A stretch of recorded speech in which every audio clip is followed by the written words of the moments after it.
In this question, you are being asked to decide which of the following statements about Xena Co. is correct. In order to identify the correct statement, you will need to review the individual ratios that have been given to you with the company information. The current ratio looks at the company's ability to repay its current liabilities with its current assets. And we can see that from the 20x9 results compared to the 20x8 results that they have less current assets to cover their current liabilities. We then have our receivable days ratio. This represents the average number of days that it takes the credit customers to repay the amounts that they owe the company. And so 20x9's result shows that there's an average of 75 days waiting for that money compared to 50 days from the year before.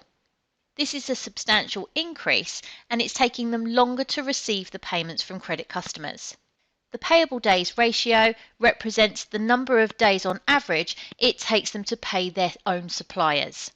We can see that this has gone down from the previous year.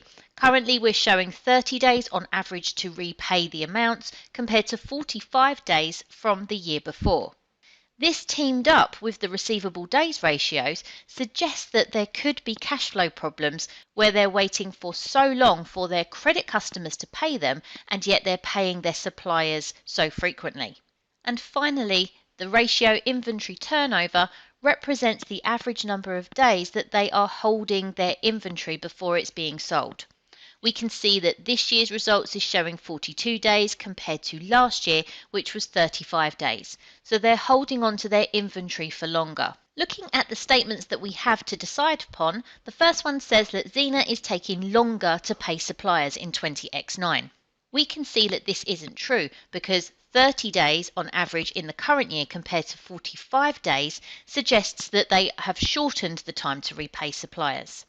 The second statement says that Xena is suffering from a worsening liquidity position in 20x9. This looks to be correct because we can see that in 20x9 we have the result 1.2 to 1 compared to 1.5 to 1 in 20x8. Just checking the other statements, Xena is receiving cash from customers more quickly in 20x9 than in 20x8. Again, this isn't true because we can see that it's taking them longer to receive their money from customers because it was 75 days on average in 20x9 and then 50 days in 20x8. And then finally, the last statement, Xena's liquidity and working capital has improved in 20x9. Based on the results of these ratios, we can see that liquidity and working capital has not improved. In fact, the opposite has happened. And so our second option, that Xena is suffering from a worsening liquidity position in 20x9, is the correct statement based on our current ratio results.